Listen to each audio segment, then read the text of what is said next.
Today's podcast is a special one because you are going to meet and hear from people who have been behind the scenes supporting me, championing me, giving me feedback, positive and critical feedback, which is always necessary, and come from different parts of my life. And we, especially during Corona, especially during COVID-19, we have not been able to see each other in person this year.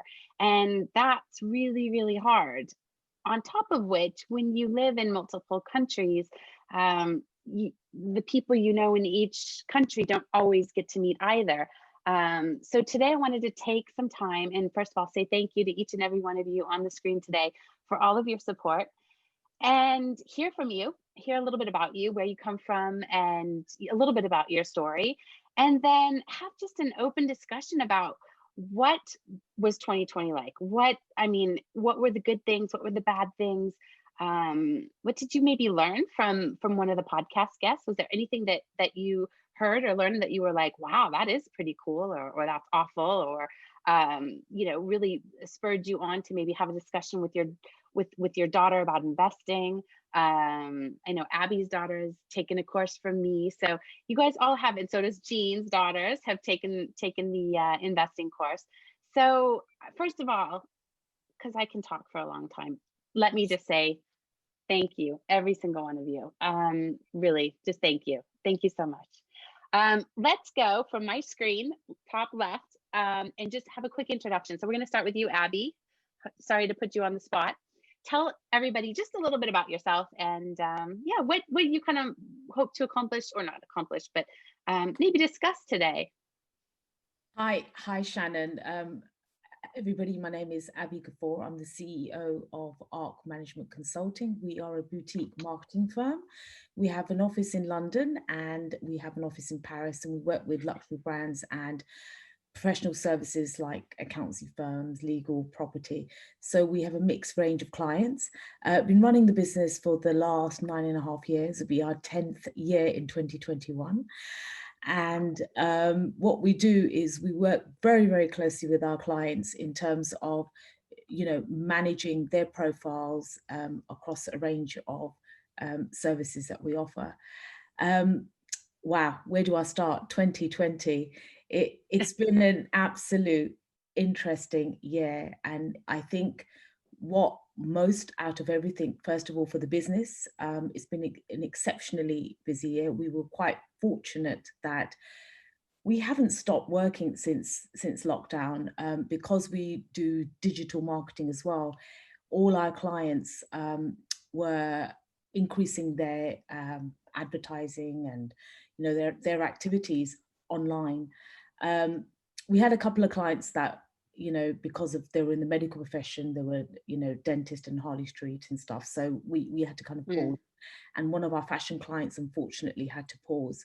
But majority of stuff, we actually gained a couple of clients during COVID, which was, it was quite interesting because I was trying to say to the client, should we start in September? And this was back in May. They're like, no, Abby, we need to start immediately.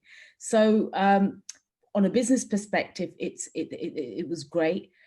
As in a management perspective, in terms of team, it was very challenging for us. Working remotely, all our phone systems, everything IT, it's all on the cloud. We work off the cloud anyway, so we can sit anywhere in the world and work. What I found challenging was mental health with the team. We had a couple of one in particular individual where unfortunately we had to lose during COVID because of mental health and stuff. So as a leader, as an employer, it was a huge learning curve for me in terms of people.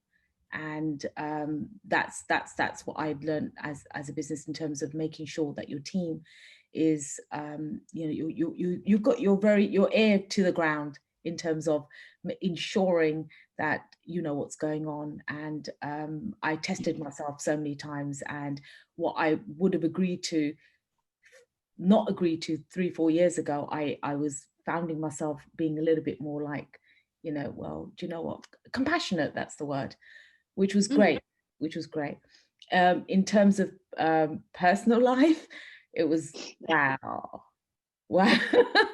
You only have to ask my husband and my children. It was hugely challenging with 3 kids at 3 different schools, one at university actually. I had 2 children who were graduating in terms of getting their A levels and the GCSEs, so they both were affected. I know it's bad family planning. They both were affected this year, and so it was challenging, but we learned, and it's all about learning and discovering and being compassionate and, you know, growing as a person. One of the things that it was exceptional, and I'm not just saying this because I know Shannon very well. My daughter Aisha, who's 10, she came on board with the investing course over lockdown, and I kid you not, she's charging for everything. I like literally, she goes, "Mom, shall I clean something?" She this course has affected her so positively that she was saying, she goes, "Mom, you know what? I need to take over your business because you really don't know how to run it." You know, a 10-year-old. So she's a firecracker. I was worried she was a bit on the young side, but Abby's like, you know what? She's keen. She's super keen. So she was so impressive. I've got to thank, because I think she'll go a long way later on. She's already set up her business, her cake business. Yep. She's done her branding. She's done her logo, done all of that. So I think you need to do a recap with her. And we thought in an instant difference. And I'm not just saying this, you know, whatever it is, if something can spark off something and the penny drops, I think that's really, so for me, that was an absolute, you know, highlight in terms of what you do, Shannon, and been offering. So thank you so much, and thank you. Found that invaluable, and you know, she was also entertained during that difficult period. Exactly. Yeah, that was part of it, I think, too. Just get them busy for a few hours. Yeah, that's awesome. I mean, to sum it up, it's been, like for many, it's been a very interesting year, but for 2021, you know, we're really looking forward to, in terms of the outlook, in terms of how we are working as a company. Even during lockdown, we've hired 3 more staff, so we've actually hired as well. Oh, wow. Which was kind of really interesting. I've not met 2. I've not met 2 people. Seen them on Teams, digitally, spoke to them on the phone. I've not met them, and that's crazy. Well, I think fluidity has to be one of the top words for 2020. I mean, yeah. So, roll with the punch, rolling with exactly. So that actually has given me confidence in terms of growth prospects for the year, and you know, we're looking to, you know, tweak in the way that we're working, you know, and hit the road running it from that. For myself, it's been interesting, but I'm turning everything into a positive, and I guess that's the best way to look at it. So really excited, and cool. Well, you bring up, I think, really many important topics to cover, but one that I think segues nicely into Jean, and that is mental health. And I think, Jean, you will have a bit of an insight into that, and you can tell everybody a little bit of the world that you operated in before and during COVID, and how you know, how that's been. Wow, I don't even know where to start. I mean, COVID was just the icing on the cake for me, really. If it could have just been any more difficult, 2020. So I don't even know where to start. So I've been through a very sort of long, drawn-out divorce, which finally came to conclusion just sort of a week before our lockdown in March. So here I'm finally thinking, you know, I've made it, independence, I can, you know, do and go wherever I want. And suddenly we're all home, and my 80-year-old mother's living with us, and my 2 teenage daughters who are also doing A levels and GCSEs. So much thrown in at sort of one time. So trying to deal with this sort of emotional, I guess, trauma of the divorce, and then dealing with what COVID was bringing, you know, to us as well. The amount of stress, you know, for the girls, I guess the kids who were preparing for these exams, and it all worked out, I guess, in the end, because one's off now to university, the other's doing A levels. I guess it all works out. But yeah, it was a really difficult year, but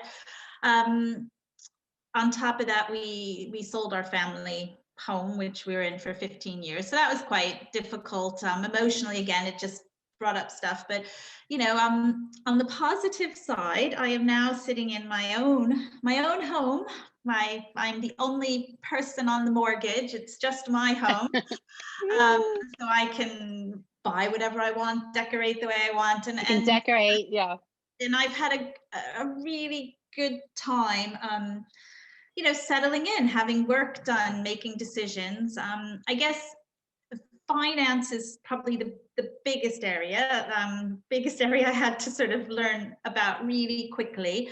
You know, I guess like many couples, I'm probably not the only one, but sort of I relied on my husband at the time. I guess I moved to England, so I've been in this country now a little over 20 years, 21 years.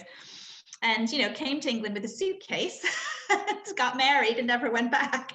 And so I think, and, you know, then had my girls, and I think I probably relied on him for all the financial stuff. So taking on a house with all the finances, a mortgage, all of that was just selling a property, everything. Selling a property, buying a property, all the stress involved. I don't know if I'll ever move again, but I've just learned. I can't even start to tell you how much I've learned, really, and it feels really good because I, for the first time, feel very in control of my life. You know, I know exactly where things are, how they're paid, how much they are. And yeah, I feel really proud about that. And I think for the girls who both took Shannon's finance course, which they really, really liked, particularly Ella, I think my younger daughter just started questioning why do boys, you know, often take these roles, you know, the financial roles, and why do women stay home, and why do boys study maths and sciences more than girls? So it has really opened her eyes to, you know, I guess the inequalities that you know, some women face. But I do feel that they are really proud of me, and every time I do something now, I mean, thank goodness for YouTube, I tell you, it just amazes me. You know, the other day, oh my gosh, the electricity, everything went off, refrigerator, boiler, heat, hot water. It's like 11:30 at night, you know, Christmas holidays. I'm like, oh my God. Oh God. So I just Google like the fuse box I have to get an idea of what to do, set it all up, you know, got it all working again, set up the boiler again. It feels really good. And each time they're just like, it's amazing, you know, like, I guess I'm trying to show them that you can do anything. You put your mind, you set your mind to. That even means getting rid of mice, which I wasn't thrilled about, but have done on my own. So, oh my goodness, that's just life in all its full glory, Jean. I mean, I really had the pleasure to watch you go through this journey, which I know has been extraordinarily painful. And of course, when I say enjoy, of course, the painful part of it, I did not enjoy. But what I enjoyed is knowing that I knew this, 100% I knew this. You would come out the other end stronger, happier, resilient. And you have, and you've earned all of your stripes, all of your bruises, all of your wounds, all of your scars. You've earned them. And I hope I can talk you in one day to doing a one-on-one podcast about your experience with divorce, not necessarily the private details of the divorce personally, but rather what you learned and what you could potentially advise other women, not even if they're going to get divorced, not even from that perspective, but to just be in a position of understanding what's what. So you know, so that gap is not there. It's not so big if you do end up going down the divorce route. Or our next guest, Rena, can also attest to what happens when someone's widowed. And I got to know Rena because her brother-in-law was married to a very dear friend of mine, and he tragically died of a heart attack almost 4 years ago to this month at the age of not quite 41. And this brings up another aspect of trying to make sure that women are in a good position when some of these really awful things do happen. And I guess Rena, it's a good opportunity for you to kind of introduce yourself. Yeah, so I work in financial services. I deal with a huge range of clients. I think on a professional level this year, it's been interesting to see how the conversations have changed amongst the clients. So whilst pre-COVID, it was very much about investing and possibly thinking of retirement, but not really having a plan. This year, the changes I've seen is with people who always thought they'd work until they were physically able to or in good health, actually questioning whether they still want to do that or whether they would like to retire early. There have been more conversations around protecting loved ones, having plans in place, which you necessarily wouldn't think of. And I think up until my brother-in-law passed away, somebody dying at such a young age was something that happened to other people. You never think it's going to happen to you, and you very much don't plan for that. No.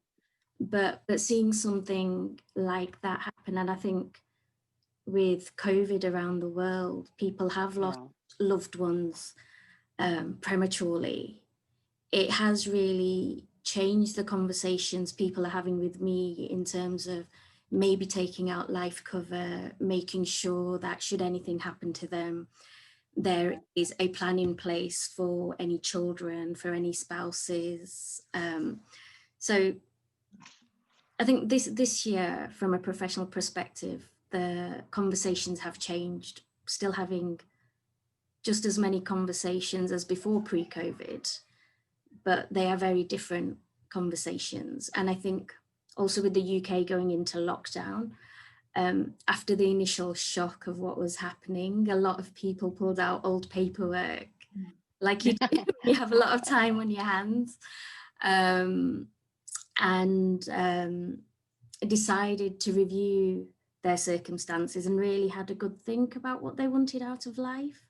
And that's where we've been able to add a lot of value to clients, because you may have different pots of money everywhere, but you may not necessarily know if that's going to be enough should something happen to you, or should you decide you want to leave work early because you're just fed up, or as we've seen in the UK, there's been a number of redundancies. So some people have been forced out of work.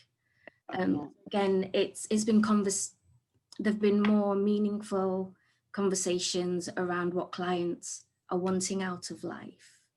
And then just going back to losing my brother-in-law, it was very painful at the time. As a family, I don't think you ever get over that. But what it has done is it has changed our outlook as a family in terms of what we'd like to do in life, what we'd like to get out of life. And then having experienced something like that, you're able to put it into perspective for clients. And especially, like Jeannie referred to, there is still that model there that the man takes care of the finances. Women have other roles, and I don't ever think it's intentional. It's just the way it works out. But having women who are more financially aware is very empowering. If nothing else, it just gives you that confidence that should anything happen, I know I'll be okay. You always hope that nothing like that will happen. Should there be an upset in your life, you know that you'll be okay and that your children will be okay. But so that's been my professional year. On a personal level, I have younger kids than Abby and Jeannie. So we've got homeworking, homeschooling, trying to keep them entertained, which has been challenging. And I think up until that point, I didn't quite realise the extra added value schools gave, other than education. A whole new respect for teachers, right? Exactly. But whilst it's been challenging, it's been nice that we've had more family time. Me and my husband both work full time, so pre-COVID, a lot of the family time was at the weekends. Working from home has had its upsides in that we do see more of each other.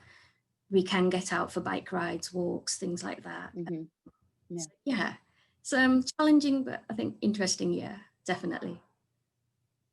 Has anybody here read or listened to The Untethered Soul? The Michael, I'll have to double check it.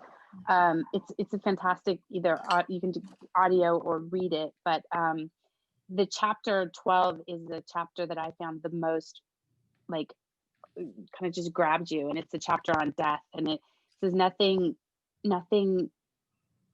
kind of brings the value of your life more to the forefront than death. Like nothing has the power to make you live more in the now than death, whether it's you're facing your own or where something happens to someone around you.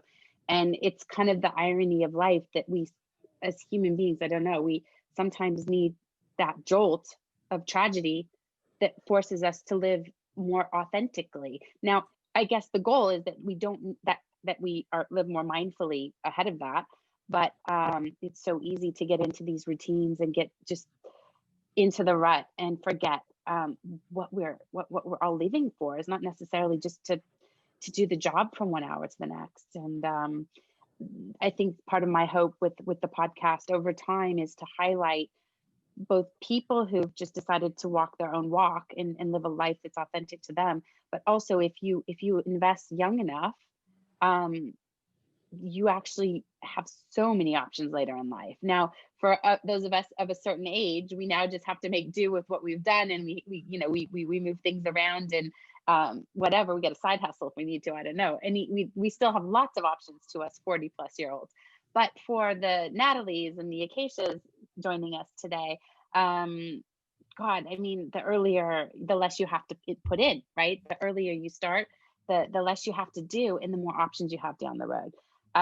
So maybe we'll just kind of round it up with Natalie, my little sister, we'll be interested to hear her take on it, because I'm not sure that we've just directly had conversations so much about money, although she had texted me a few times this year saying, we need some ideas, but maybe by osmosis, I don't know. Natalie, you introduce yourself, and yeah, the floor is yours. Thank you. I'll just preface this with saying, I am not someone who overly enjoys talking about myself, so bear with me as I, give some background information. But my name is Natalie Jacobs. Like Shannon mentioned, I am her younger sister. She's supported me a lot in my youth, in my teenage years. Now we've finally, I think, transitioned to more of a sisterly relationship, but for most of my life she acted as my mother, which is great and fine. Which I loved. Yeah, no, it was needed. I am here in Fort Worth, Texas, and working at a nonprofit organization kind of in the education sector. I would describe it more as a collective impact organization that is really working towards increasing the number of students who pursue a post-secondary education here in Tarrant County. And so I recently joined the group actually earlier this month. And so adding to the ranks of 2020, not only did I have a baby in January, but I also switched jobs in the middle of a pandemic. So to Abby's point, I've actually not met a single person within my organization. They mailed me all of my equipment. So it's been a very interesting process, but the team is really lovely, and it was definitely a transition that was for the best. So 2020, I guess, for me has been a little bit of a roller coaster. I had a baby late January. January 28th actually was the first day, and this was when my baby was born, the first day that COVID ended up in the news here in Texas. And I, wasn't expecting to have my toddler, who's 3 years old, home with me while also having a newborn. But that was the way it worked out, because after I think in March, everything kind of shut down. And even though my daycare was still open with a newborn at home, I didn't really feel that comfortable sending a toddler to daycare with everything going on. So I actually had the both of them at home. And then at the same time, while I was still on maternity leave, found out that the program that I was working in at my job was, you know, coming to an end due to COVID. They were going to close my program down. And so I found that out while I was on maternity leave, which was kind of devastating for multiple reasons. Like, I think all of the women on this call have children, so you're not exactly in the best emotional state postpartum. So that was a difficult news to have. So I was fortunate not to lose my job. I still worked in nonprofit, and more than ever, people were needing assistance. And so they transitioned me into a different role, but it wasn't for me long term, you know? So I was appreciative of the fact that I was still able to retain my job, but really started affecting my emotional health, because I find a lot of, I think, self-worth and self-satisfaction from my work. So after like several months of just doing work that I would say mostly was like draining to me, I really started looking. And education has been such a big passion of mine, because I can attest to the fact that I would not be where I am today had I not pursued post-secondary education. Like, it was really my way out of like an incredibly sketchy situation, I'll describe it. I wasn't in the best place of my teenage years, just growing up. So I had the opportunity to join this new group here in Fort Worth, and they are really working with bringing together educators, community partners, and local businesses to really invest in the students here in Tarrant County to ensure that they have the supports and the resources needed in order to succeed after high school. And so and as a result of COVID, like, we're seeing really kind of devastating trends as it relates to education. And this is not only in the post-secondary world, but when we're talking about high school students, like, many of them are MIA. You know, they don't necessarily have to show up to their virtual classes. A lot of high schools are struggling to even find their students. And so, you know, we talk about post-secondary, which is getting into college, but like right now we need to even shift a little bit of our focus to getting students to graduate from high school. So there's a really large need, more than ever, for the work that our organization is doing. You know, they didn't anticipate to start during a pandemic either, but it's been really a huge need. So trying to really just navigate this new environment and be innovative in how we can support our students during this really challenging time, especially when it comes to more low-income students whose families have to work during the day, or they are not necessarily working from home, so they don't have that level of supervision to make sure that their kids are going to school, or perhaps they're in a situation where they need to send their kids to work to help sustain the family. So there's just a lot of layers to how COVID has really impacted the demographic in which kind of I've been working with. So I think, and then personally from 2020, like, it's been an interesting year. My kids are now safely back at daycare, so that has been nice, although there's that little worry at the back of my mind most days of like, what if someone at school gets it and we have, so there's still all of that happening in the background, which is not great. But so I guess, Shannon, do you want me to share from a financial perspective, kind of? No, I think everybody's going to have a different viewpoint, and you are also a millennial, and so you graduated, and we're going to go through Bayat, and then we're going to finish off with the Keisha and Michelle, who's patiently up there in my right corner. But I think we'll discuss sort of the double whammy that the millennials got hit with, which was, first of all, graduating into a financial crisis, kind of writing that out whatever way they could, and then going into this pandemic, which meant that they were in many cases behind the curve in the amount of time they'd been working and the skills that they'd developed. And so, you know, there's just lots of pros and cons to all of this. And it's, I think another word for me of the day is adaptability in all of this, that teaching that skill to young people will be critical going forward. So let's move on to Beat, who is the married father of two, well, teenage girls, but now They're adults. Adult teenage girls, exactly. And yeah, Beat, give your perspective about, give us a little bit idea about your background and your perspective on this year. Yeah, why am I here, right? I'm here because I think what Shannon does is awesome. I love her, the work she's doing. When she first announced that she wants to do this, I was, you know, curious if she'll be able to pull it off, because it's very difficult, especially if you're also working and you're raising kids at the same time. And you know, it took a little while, obviously, right, to get going. But I've actually listened to every single episode. I thought it's awesome because the stories are awesome, right? And that's what it's all about. It's about the stories. And I'm here I didn't because prep him to say that, by the way. No. I didn't prep you to say that. Even if you prepped me, I would totally go. I just talk, right? But I'm here because I have two kids. I raised two kids, one adopted from Vietnam and one biological. They are 19 and 21 right now. So they, you know, I was actually lucky because they were done with school before COVID with high school.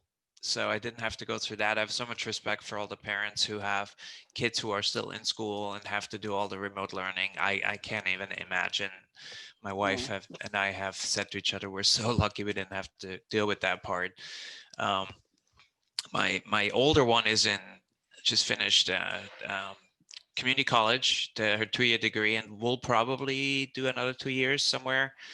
The other one decided not to go to school. She was all enrolled for school for college, and then like a few weeks before, she said, "I'm not going. I don't want to go to school anymore. I hate school." So it's interesting perspective, right, for me to see how are they going to do in the world. One is more about, I want to get an education. The other one is like, I'll just figure it out. And how they navigate this crisis. And you know, one thing I notice is they're incredibly resilient, and they're pretty careful about how they go about things. So they're very aware of what's going on. You know, they're probably as careful as they can be at that age. You know, they still have to socialize and they still hang out with friends, but they figured out they have to reduce their circle of friends and really just be aware of it at all times so that they do get it. The other part is just observing how they navigate the world where things are stacked against women still in many places, and you have to work harder and you have more obstacles.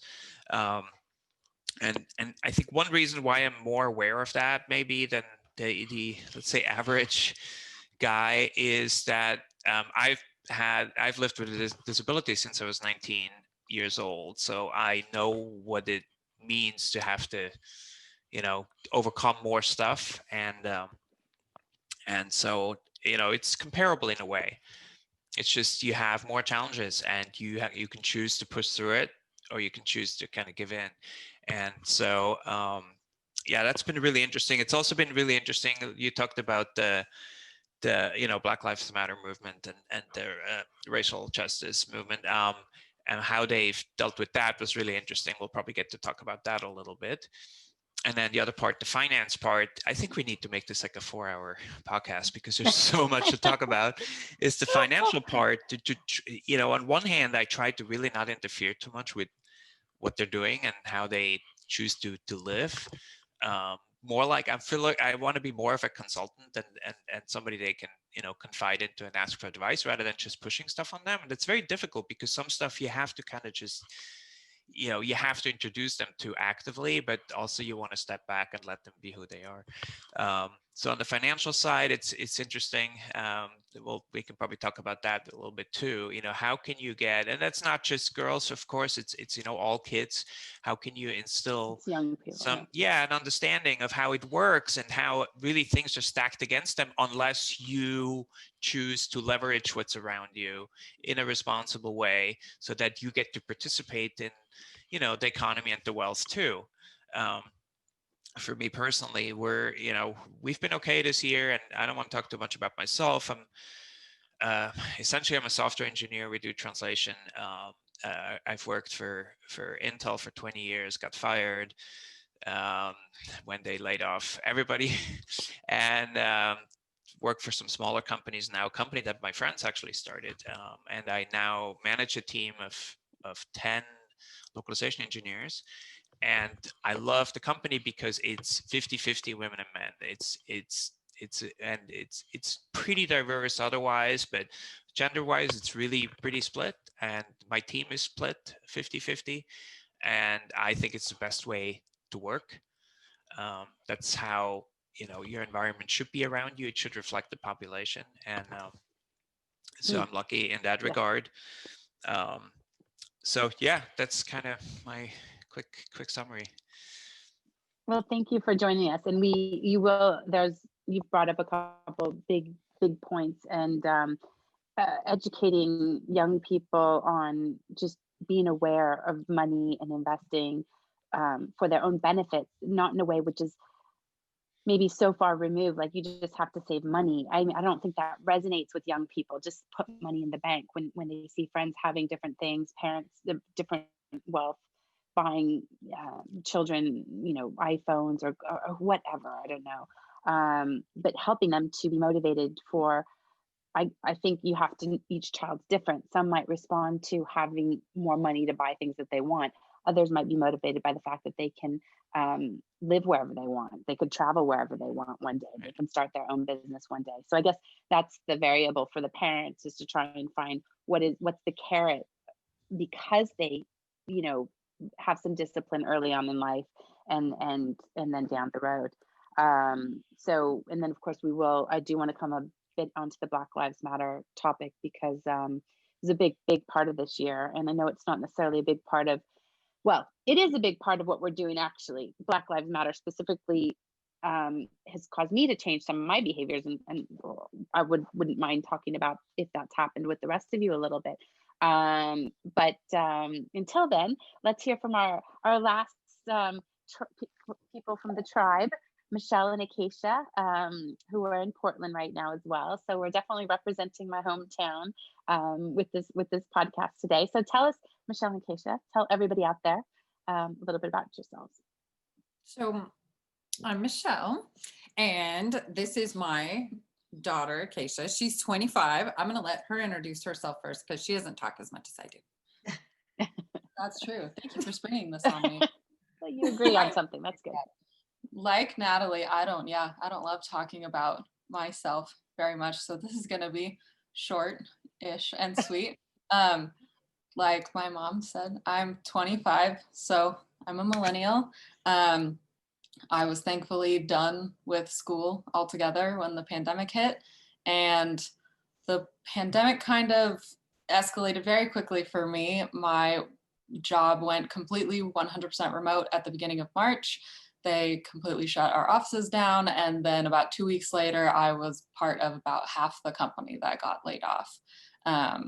And there was no really warning. They just kind of put us on a conference call and said, you're gonna get a call.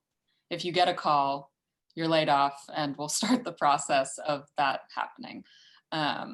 And I actually got rehired by them about 3 months later, when they kind of realized that the travel industry, which I work in, was kind of bouncing back a lot better and faster than they thought it would. So it was a bit of a roller coaster, getting laid off and then having to search for jobs during a pandemic, and then getting rehired out of literally nowhere. I got sent an employee agreement just one day by the HR department. Alrighty then. Yeah, so I don't know, 2020 was kind of a roller coaster, and I'm very over it, What- and I would be over. Well, one thing you left out is what kind of you have a bachelor's, but you also went and got a graduate degree in what? I have a master's degree in finance, which I'm currently not using at my job. I do work in the finance department of my job, but because I didn't really have any job experience, I mostly am in their accounts payable department. I enter invoices and stuff as a way to get some relevant job experience. But yes, I have a fancy master's in finance. Very nice. And that's pretty typical when you get a job once you have any sort of a degree. You realize that you still have to work your way up that ladder. Well, and she went from school, got you in the door.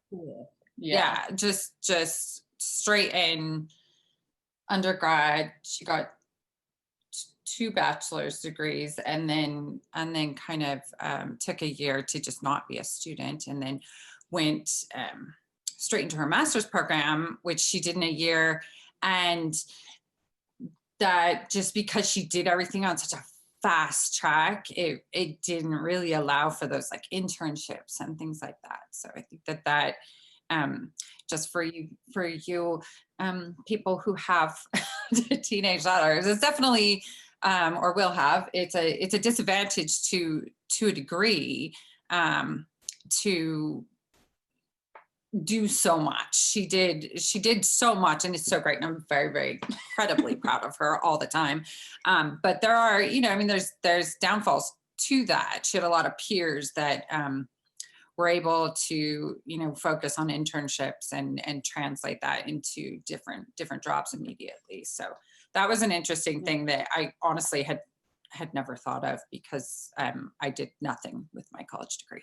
Well, I was also one of the only people in my master's program who did not get a financially or business relevant bachelor's degrees. My bachelor's degrees were in international studies and Spanish.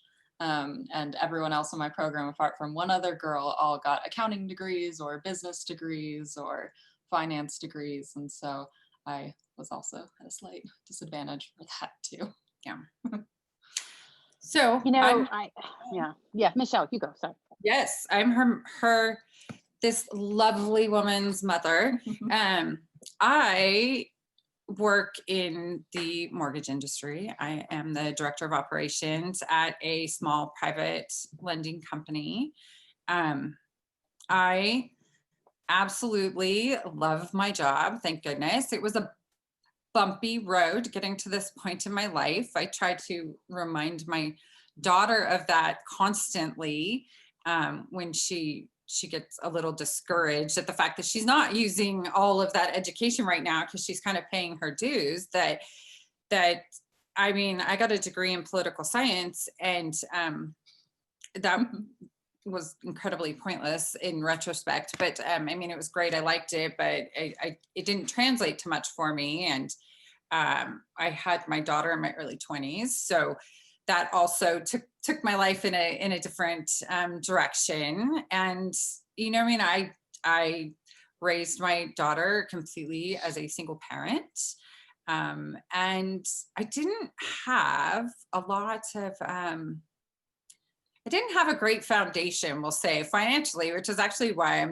I get so excited about a lot of the stuff Shannon's doing, and especially the courses for young people, because I am one of 8 kids, and my parents basically just wanted us alive.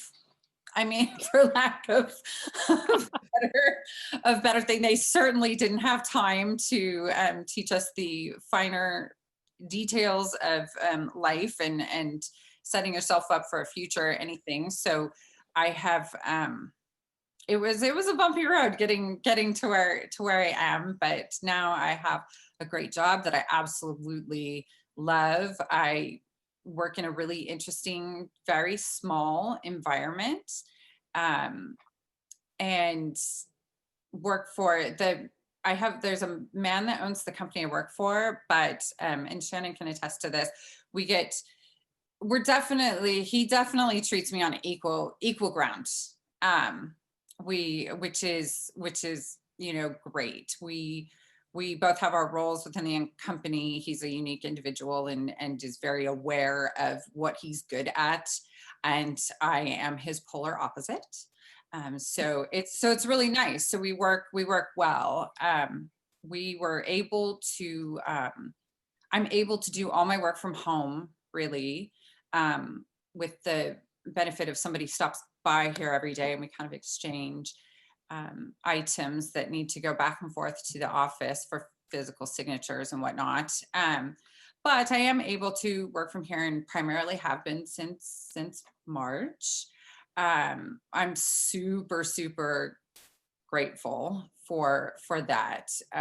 It's really, that's something that I guess 2020 has taught me, is like just the things in life we take for granted, to just be incredibly grateful for those things.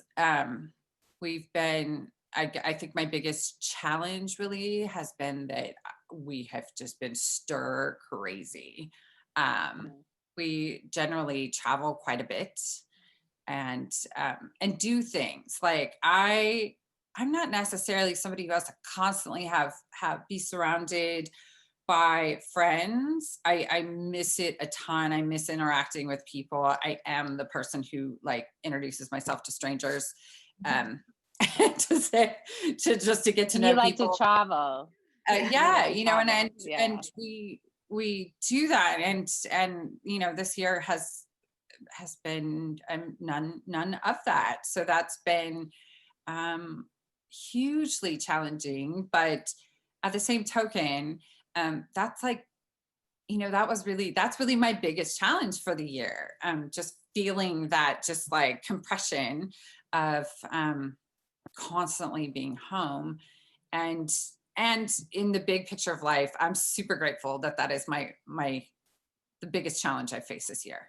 I'm also super grateful that I don't have little kids and have to homeschool them, because I do have my 9-year-old niece who is here every other week, and she does school here, and it's that's just been interesting to watch. I'm not responsible for it in the way a parent would be, but man, that is hugely challenging, and I congratulate every one of you who are having to currently deal with that, because I would be a crazy person for sure. And probably like there's probably a lot of grandparents out there as well who've been drawn into this that don't get recognition so much, right? That maybe the parents are having to, even if they're home working, having to do something. And where there's I mean, obviously Corona, that depends a bit on the situation with Corona, but there's probably a lot of unsung heroes out there helping with the homeschooling that are like going, you know, what the hell? I'm 75 years old. I know. And I need to figure out how to use Microsoft Teams for my 8-year-old. Extremely disconnected from how school, like I can't believe the stuff that my 9-year-old niece is currently being taught in school.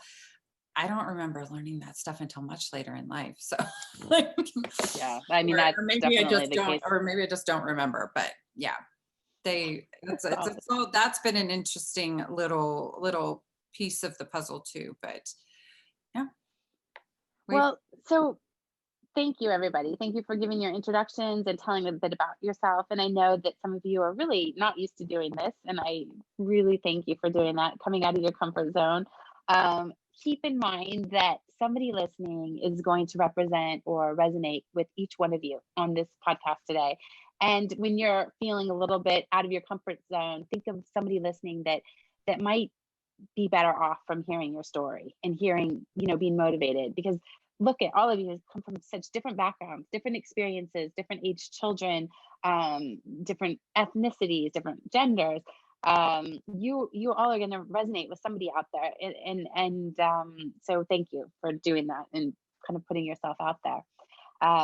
One of the things that we've come to learn, Melinda Gates has done a really good job about this, talking about the how the countries with women living on the margins of society are the poorest nations in the world. And by bringing women into the economic aspect of the economy, whether it's through a job, whether it's just getting an education of some sort, being supported to get that education, or being able to start a business, actually translates into significant economic prosperity for countries. And just taking that a step further and recognizing that we're probably going to wade a little bit here into the political environment, but I think it's important and it's way overdue, is the Black Lives Matter movement. And from a financial perspective, and just a little bit about a tiny bit, because I don't want to talk about myself either too much in this podcast, and it's not for an accolade either. So anybody listening out there, I'm not saying this for an accolade, but I'm rather saying this to say, this is how you've changed me. This is how the movement has changed me, where I was complicit in racism. And if you asked me that a year and a half ago, I would have said, no way, I'm not racist. I would go out of my way to not be racist. But once all of these issues came to light, and the Black Lives Matter movement said, do you read books by Black authors? Do you listen to podcasts by the Black community? Do you frequent small run businesses that are run by the Black community or minority communities? I couldn't answer yes very often on these questions. And I thought, well, how in the hell am I going to actually be part of the solution if I'm just feeling like I'm not being racist in my little white bubble? And so I have over time started following Black artists, people that are still aligned with me in my principles and purpose, but are just happen to be people of color, and I've the richer for it. I mean, it's fantastic. The new people I've started following and interacting with and listening to, I'm better off for it, and I'm more aware. And that's just a baby step. That's just a baby step of what I've done to kind of acknowledge that sitting on the sidelines and just saying you're not actively participating in racism just isn't enough. That's my opinion. That's my personal opinion. So I would like to just throw it onto the table, and anybody can jump in here. But we also have a little bit of insight from, albeit still we're all white or non-Black, let's say, people. But Michelle, Acacia, and Beat were in Portland during the riots, and we saw a lot of different types of people come out in support of the BLM. We also saw a lot of people trying to thwart that progress. So maybe you guys can just talk a little bit about how BLM has changed your lives. Have you changed anything on the back of this? I would hate to admit, I don't think I have very much. In response to like the different things that you were saying, the books and things like that, I can actually answer yes to those things. Previously, though, it wasn't a change for me. I think though that a lot of the reason why I don't feel I have been as proactive has more to do with the fact that I have been shut inside. So we had all of these protests, which were really largely peaceful and very impactful. And I think in a non-COVID world, I would have been there for sure. But I just far too paranoid. I have not been around, a large crowd in 9-10 months now. And that really kept me back. Two of my sisters went down to the protests over the summer. And so I kind of got their perspective on things directly, but I'm just too paranoid. Yeah. But I tell you, in Portland, it was interesting to see Portland making national and even international news over the summer months primarily.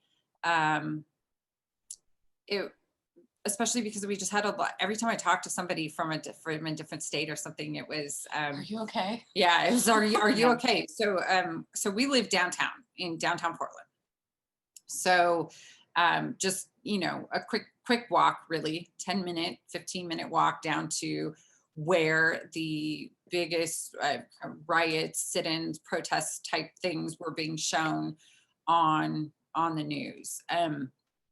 I will just kind of throw in the caveat. I have a different and kind of odd perspective of Portland because I was raised in California in a much more ethnically diverse area than Portland. Portland is extremely white, Especially the side of the river we live on. Yeah, especially where we live. It's the diversity here just is not.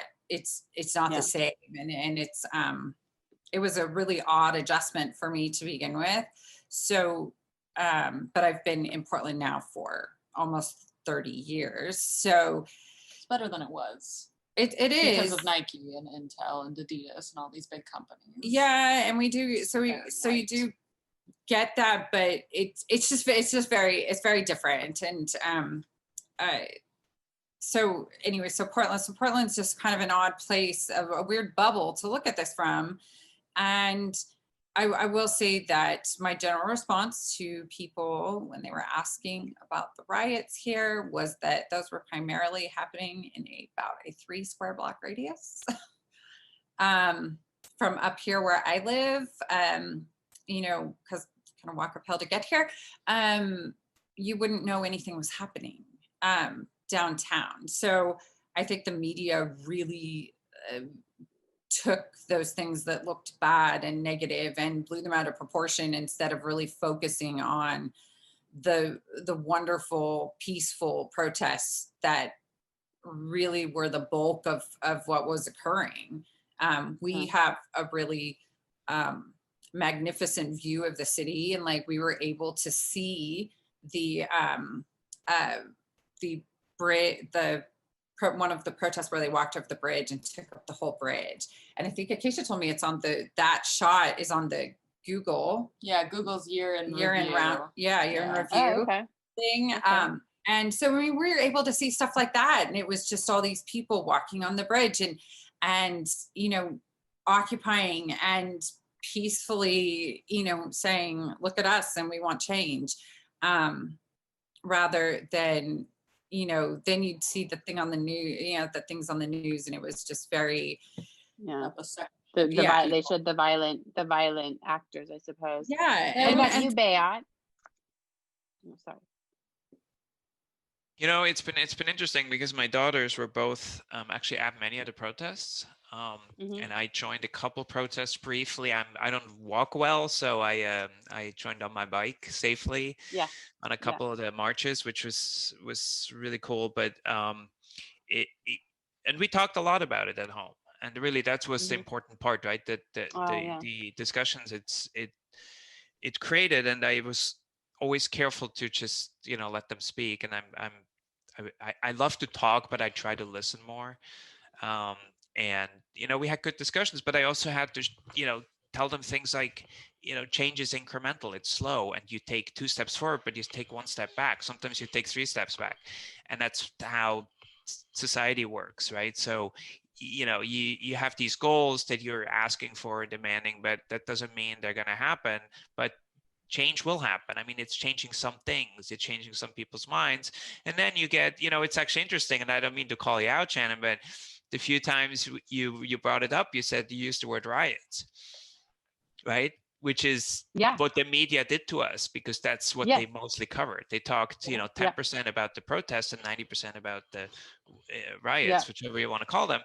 And you know, the big story is the protests where you had 50,000 people marching over the bridge, and you know, people like Damian Lillard from the Portland Trailblazers actually joining the march, and you know, the mayor joining the one of the protests, which is a interesting topic. We don't probably want to get into, but I think that exactly what's important is the conversations around it, and how my daughters can learn that, you know, you can affect change, but it's slow and it's frustrating, and you don't always get what you want, but you may get a little bit. And, you know, and then the other thing that was interesting, when the protests turned more into the kind of smaller groups with more destruction and fighting, they actually started pulling back. And I love to see that actually they said, you know, this is not, A, it's not safe,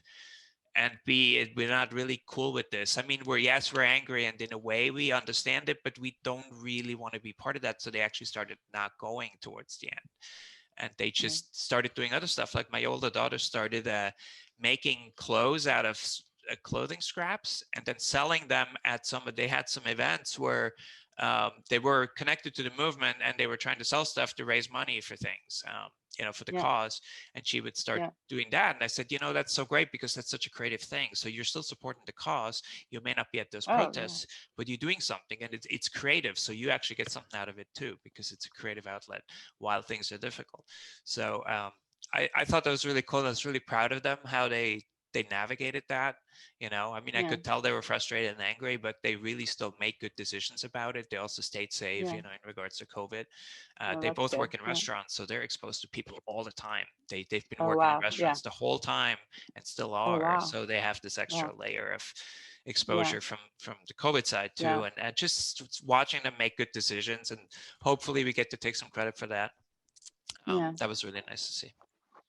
How about anybody else? Did you kind of, did any of that kind of cause you to reflect upon your own, you know, kind of patterns of whatever, whether it's reading, purchasing, posting? I don't know if it had an impact. I think like you, Shannon, I mean, I don't post a lot, so I don't ever really post anything online. I'm just, but I think probably like you, reading, but I think I was doing that before. It's hard to know. I feel like my girls are a lot more sort of savvy in the world, and they grew up in London. I mean, I grew up in a small town in New York, but there was only one Black family and one Japanese family, and everybody else was just white. And so I was never really exposed to a lot of different people. I'd like to think like you, I'm not racist, but probably I've never done anything to to prove that differently. Where I think the younger generation, you know, they've just, sometimes I don't even know if they see color or whatever. I mean, the school is so multicultural. Like, they're just with people of all color, all races, all religions. They know so much more than I did at their age, and they're so much more accepting. I mean, of just people of all the culture, cultures. I love that about London. I love it.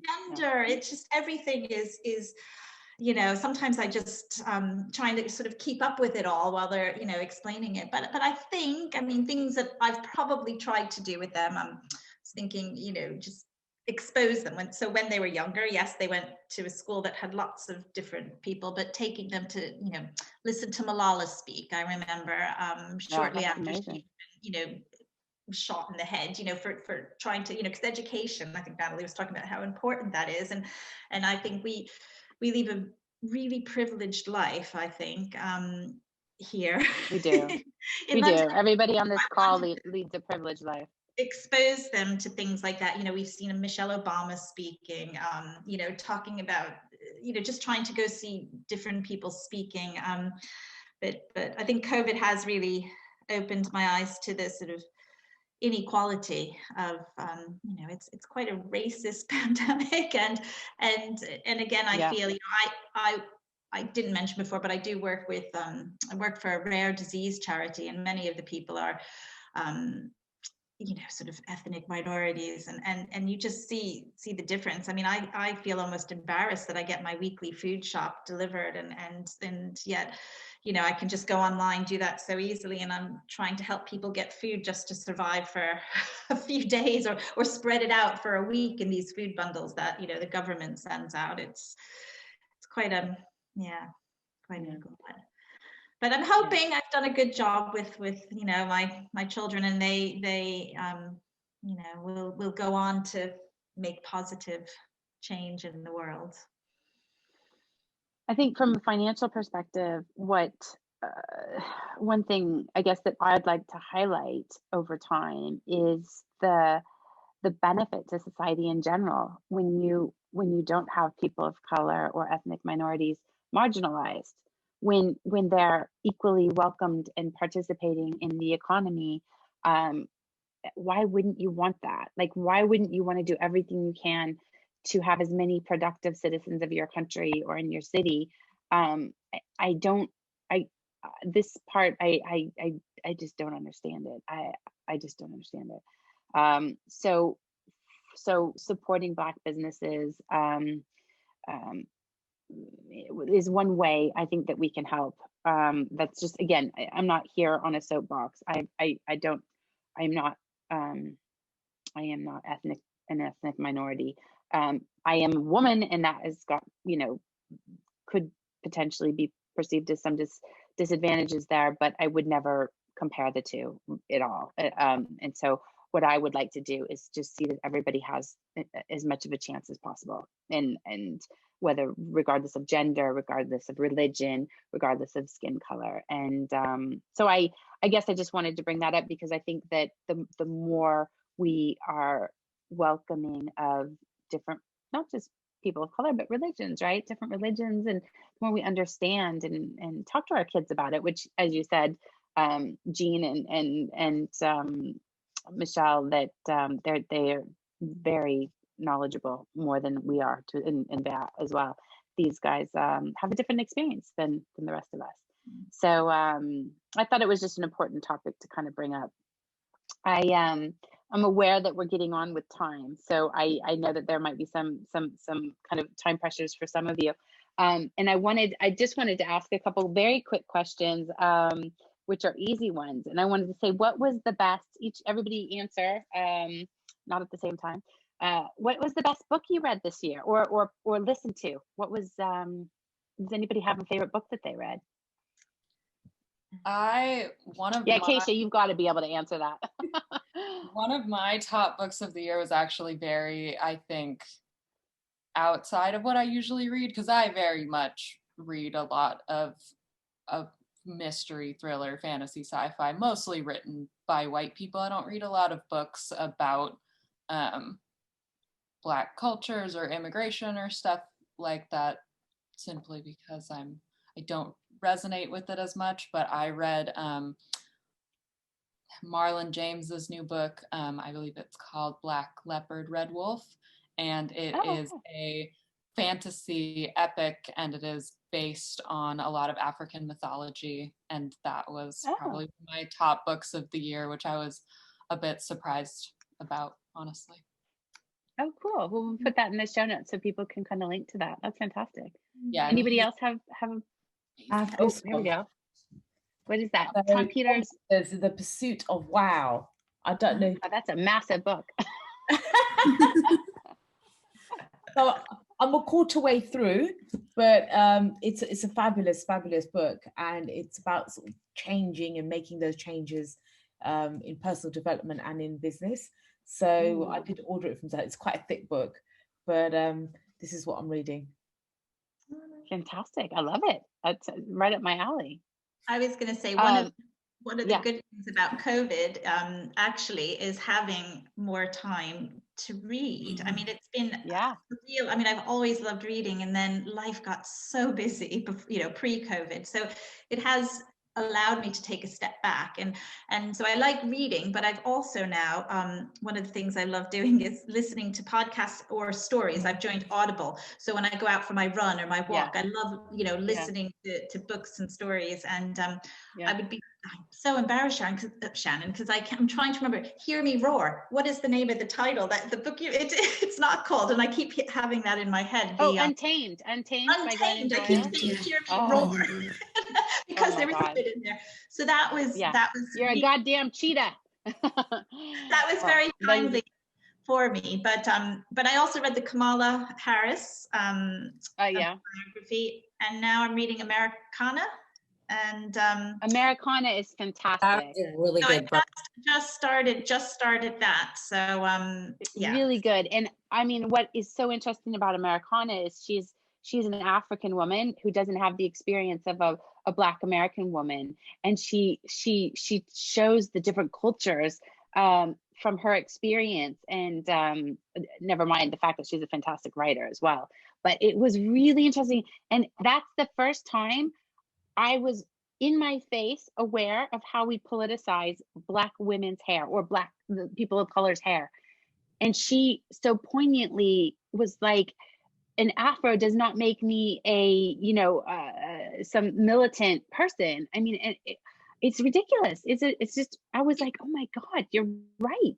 I wish my daughter Anna could, I won't call her down now, but actually there was a school incident about that with hair, actually. And it really was interesting. Yeah, I'll have to get her. Yeah, there was an incident with girls at school just about that, about hair texture. Yeah. No, I mean, this is just, I mean, I have no tolerance for that. I think you cannot politicize people's hair. I mean, yeah, anyway, that Americana, I can fully. Yeah, I've just started. So. Yeah. Really enjoyed that book. I'll tell you what book I read, which is going to take a different tact, which is Know My Name by Chantel Miller. Yeah. And that was the Stanford rape story. And I would argue we should be giving that to all, 14, 15, 16-year-old boys and girls, both. And what's fascinating about this book is that she, first of all, doesn't remember what happened. And so you're not reliving a nightmare in that sense. So, because I know that can be a very intimidating type of topic to read. But what she does is show you what it's like to be inside the justice system when you're a victim. So much of the book is about her experience navigating as a victim, and how we treat the victims and how they get treated by media, even if they're anonymous. All of the articles and opinions she had to read about herself. She was anonymous. Nobody knew who it was, but she's just an outstanding, first of all, she's an outstanding writer. It was obviously, it's an awful thing that happened to her. But I think the fact that she wrote that book will really benefit a generation of both boys and girls, opening their eyes to a real problem, especially in universities in America. So while that wasn't a fun book to read, it was really impactful, and really, again, the imbalances of how we treat female victims, and how we say to the guy, well, he's a first offender, think about his future. Meanwhile, there's no concern over the lifelong, damage done to the girl, to the woman. So, but for me, that was a real strong one. So, I just looked Anybody at just looked at my Goodreads to like flip through all the books I've read this year, and out of about 60 books, I definitely see COVID affecting my reading list this year, because COVID and the presidential election. Because that's definitely a second podcast. There was just so much stress and anxiety linked, to things that were going on. Like, normally I think I read more diversely as far as genres and whatnot, and this year I just flipped through it, and it's all like for the most part entertainment. Like, yeah, it was all quick reads. I can't say you gotta do what you gotta do. It was so good. Like, I will say I did read an interesting book by I will mess this up probably, but I think he's a Nigerian author, called Black Ass, all one word, but it is like it's a redo of or it's a modern take on, what's that book in my room? I'm gonna hang on. I'll look it up while somebody else. He basically, Natalie, we're not going to hold you responsible for reading. This Sorry. Nigerian man, the whole thing is he wakes up as a white person. Oh. And it's metamorphosis. I'm sorry, I just remembered what it was. Metamorphosis. Okay. Oh, nice, Natalie. We got that too. I haven't read it yet. But anyway, it's a kind of a modern day take on metamorphosis and him waking up in this white body and not knowing how to deal with it, but then seeing how people treat him and stuff. So that was super interesting, but it is, it's a novel. So no, it sounds really interesting. I got that book for Christmas, Natalie. Have you read it? I'm a couple of chapters in. I will say, admittedly, I can say confidently I have not read a book from front to back in 2020. Like, I mean, I'm ashamed to say that, but I also had a baby. And, exactly. When I get to the end of my nights, I don't want to read. Like, I either want to go to sleep, have a glass of wine, or just watch like The Bachelor. And I'm judgment. I'm gonna own that. No but judgment. I've been wanting to read Barack's biography, and Eric got it for me the other day. So I'm a couple chapters in. So far so good. I just appreciate his transparency. Like, he's talking, the chapters I've read have been like him in college and his experience in college, and he's just been very forthcoming about like his motives, which is really okay. Or does he talk about that again? Because he talked about that in his first book as well. I mean, he straight up talks about how like women, like chasing specific women, influenced a lot of the classes that he took. Like, he just wanted to pursue women, and I'm just like, okay, Barack. Yeah, well, he's owning it. He's owning it. I know. So let him down the right path. Okay. Nobody is forced to answer this question, but if you had a favorite so it's a two-parter. One, if you had a favorite podcast from the Shot Caller podcast, what was it? And maybe like a 10-second reason why, just because I know we're getting long on the time. And secondly, what topic or what thing would you like me to do this year? Any particular topic you'd like to learn more about? So I definitely have an answer. I actually will. I have a tie though. So probably my favorite one was the one, is it Shock Meats? Yeah. I was seafood. So fascinated by that. But like, one of the things that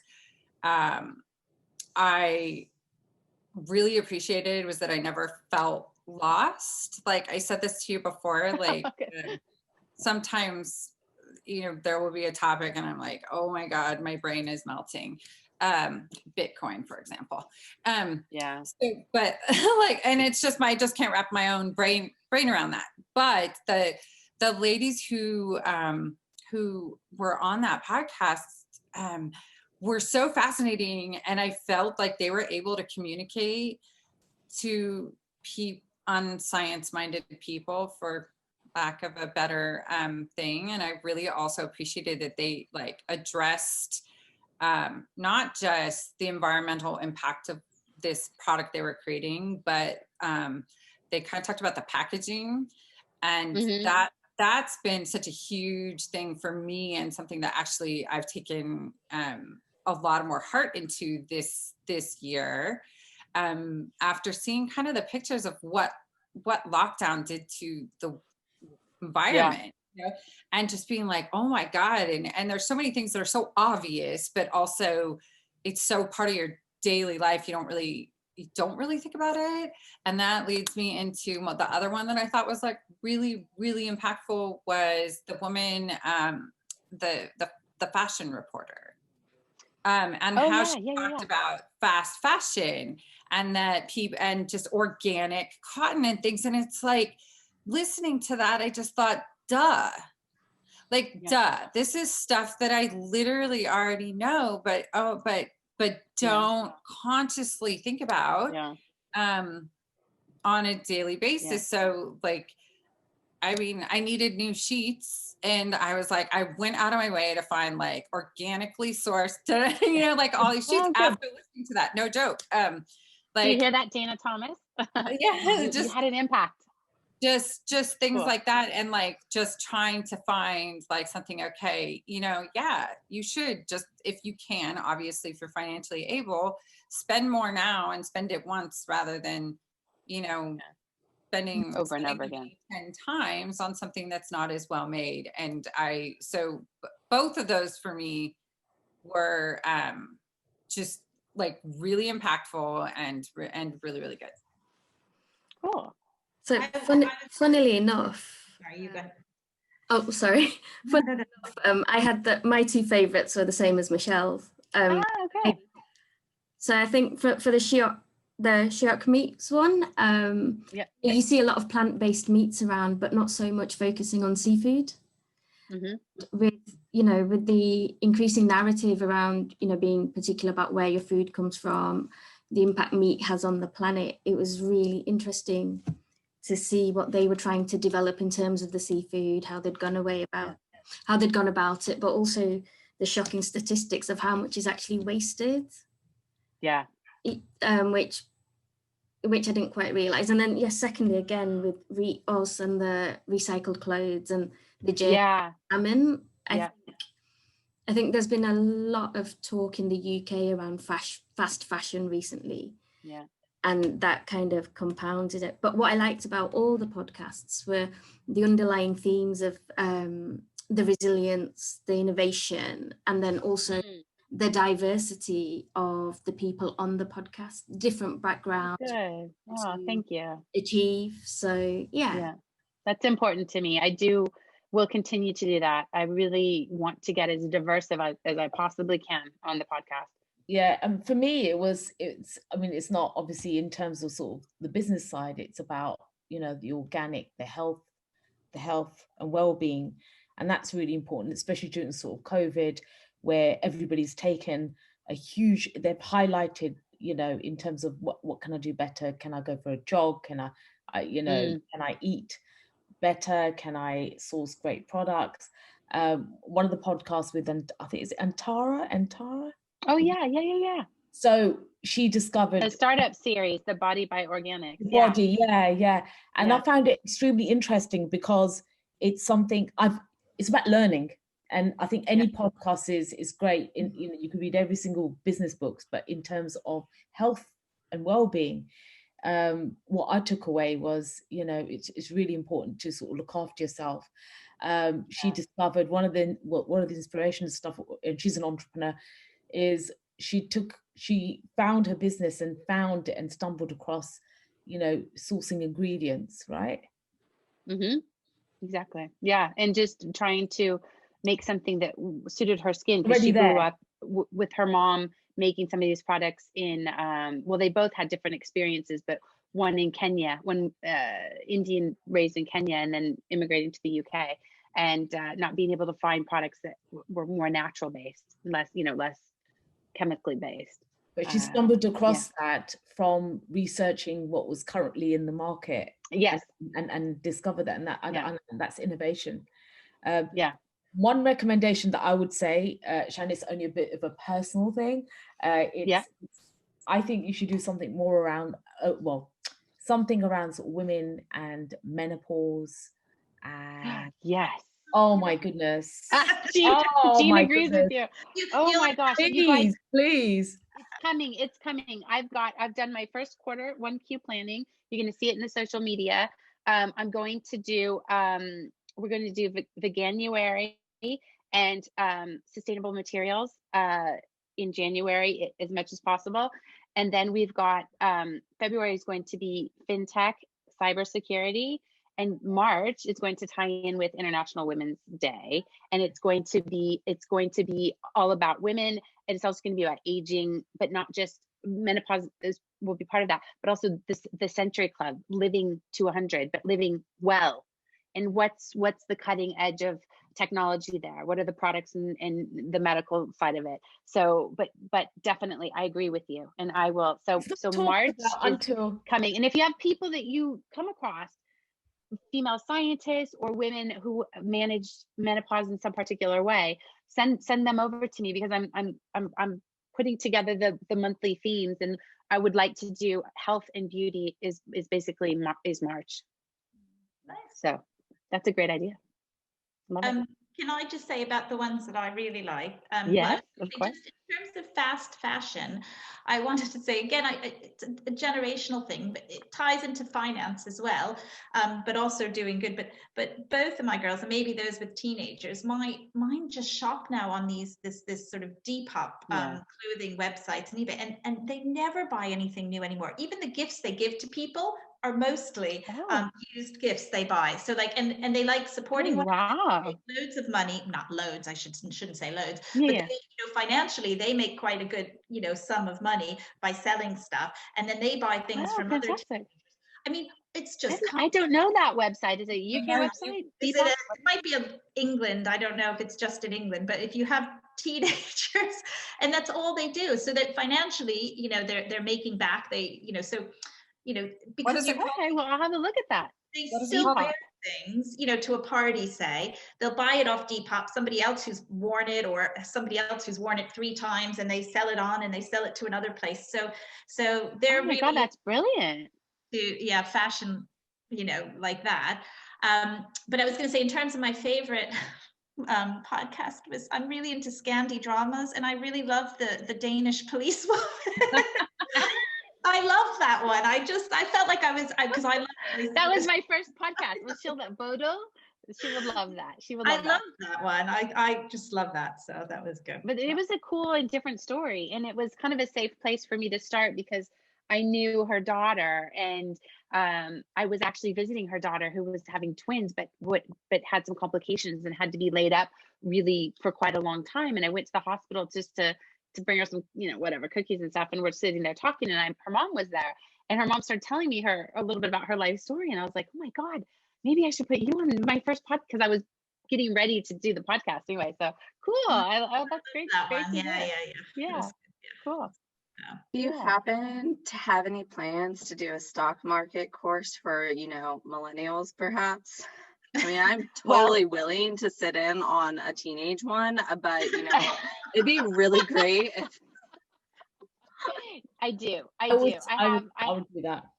I would jump into so that. Right now I'm working on my stock market fundamentals course for women to be a masterclass online, so people can download it and take it at their own time, at their own pace. And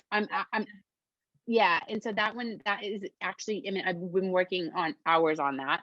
And then I'm doing, I'm also going to launch a mother-daughter one, which Michelle was we were on a call with Michelle's boss, and I don't know, that it just came to me and I yelled it out, mother-daughter.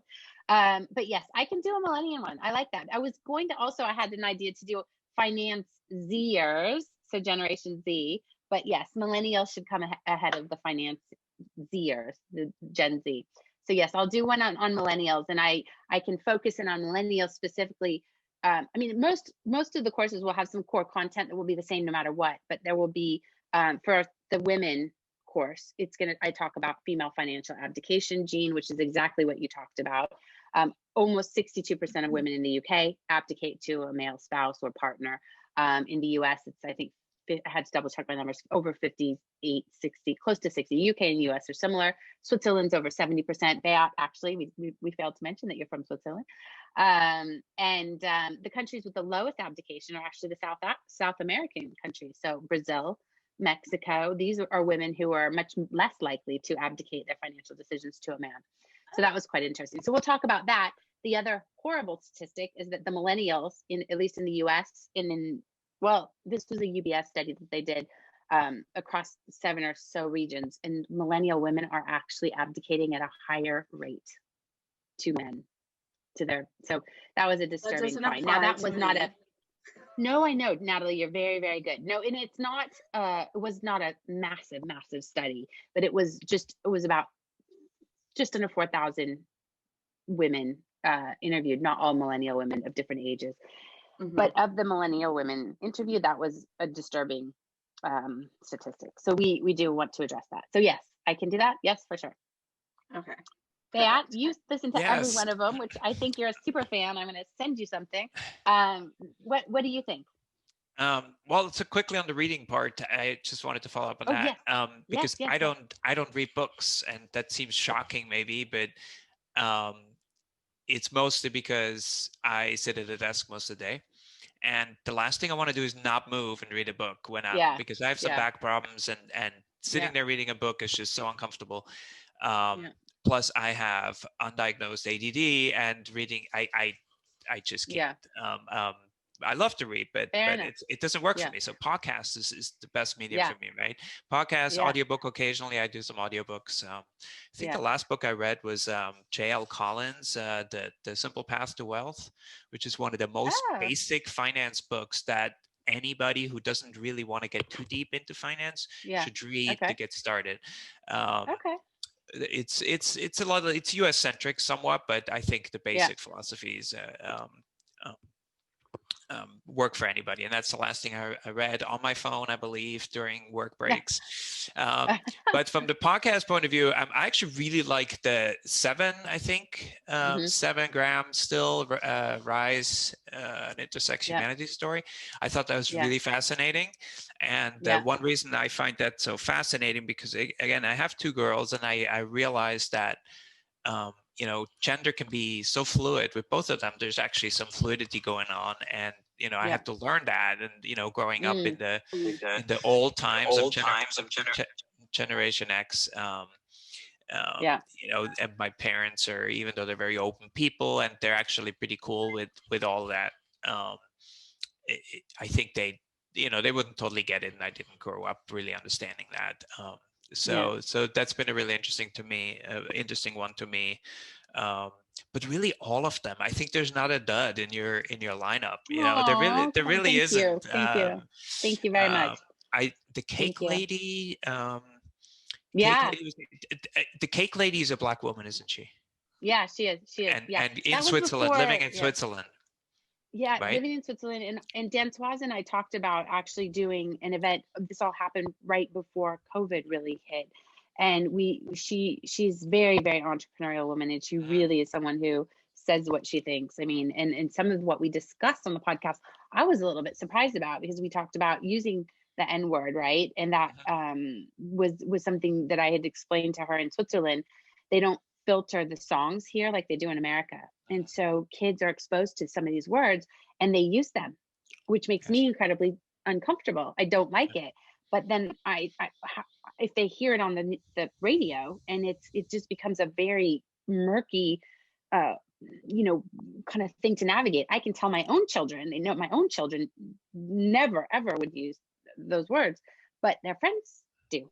And they get upset and they get confused and they come to me and they're like, oh my God, so-and-so said that word. And it's really tricky. So I had that conversation with Dantoise, which was actually just helping me navigate. I was like, I don't want to, I want to do the right thing. I want to, you know, help me a little bit. And she had some really interesting takes on that I would not have expected.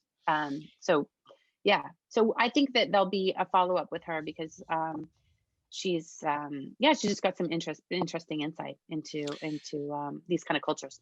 Yeah, just growing up Black in Switzerland, I can't even imagine. I mean, I grew up there. Half my life I lived in Switzerland, half my life in the US. So you know, when I was a kid, there were no Black people in Switzerland. I mean, there just were not. You know, the foreigners were Italians, Southern Italians, or Germans, when I was really little, and Germans not so much, but we had Turkish immigrants, Kurdish immigrants, and then more Eastern European immigrants, and then African immigrants really came much later. And by then I was really gone from Switzerland. So, but you know, there's this story I tell sometimes when I grew up in a small town, Winterthur in Switzerland, and it's, you know, it's very white and very kind of conservative, and people go to bed early, and there's, you know, after 8 o'clock on a weekday, the city is just nobody dead. around. And it's changed because it's more diverse. So you know, different cultures have different ways of living. So there's a lot of bars now that are owned by people from other countries, and they're more nightlife people, and it's much more alive. There's more going on. It's still a quiet town, but it's really changed. The dynamics changed. It's really a lot more fun in that sense. So whenever I go back to Switzerland, I don't go that often. It really has changed because it's more diverse, and I really appreciate that. Yeah. Well, there's another guest I've been trying to get on for quite some time. Maybe if she does hear this podcast, her name's Brandy Butler. She's an American woman, Black American woman, and she's a singer, entertainer, and she does a lot of shows here in Switzerland. She was on the Swiss Voice for a while, and she's extremely vocal on what it's like to be a Black woman in Switzerland and the racism that she encounters regularly.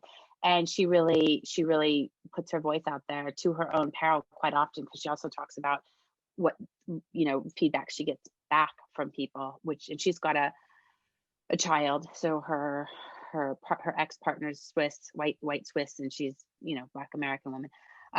Anyway, but I would really love to bring her on, and I'm part of a group that she started, a WhatsApp group or something like that. And it's called the White Ally. And boy, she just told us what she wanted us to do, and she took away all ability to respond back. So we couldn't have any opinions. We couldn't have any response. She just said, this is what I need if you want to be in the group. I mean, obviously we didn't have to be in the group, but if you're in the group and she sends a text and says, we need you to write a letter to this TV station, or we need you to donate 10 francs because this group got a fine for doing a protest in a park, which had, 10 more people than it should have, or something like that, right? Anyway, so she's somebody I would really love to get on the show, both because she's a woman, but she's also an entrepreneur in the entertainment industry, which, I think we don't look at entertainers as being entrepreneurs, but they really are, right? And they live from job to job, and so that just creates a different type of dynamic, especially when you talk about the financial side of it, right? So hopefully we can get Brandy on and hear her story as well. So yeah, well, gosh, guys, I don't know if there's any residual comments. I don't want to cut it off before you're ready. But I just really, really appreciate your time. Sorry it ran over a bit. I guess we're all a big group and we have, lots to talk about. We also don't get to see each other that often face to face. So this has been super lovely. Keep bringing me the feedback. Any ideas you have, send them over to me. You guys know how to reach me.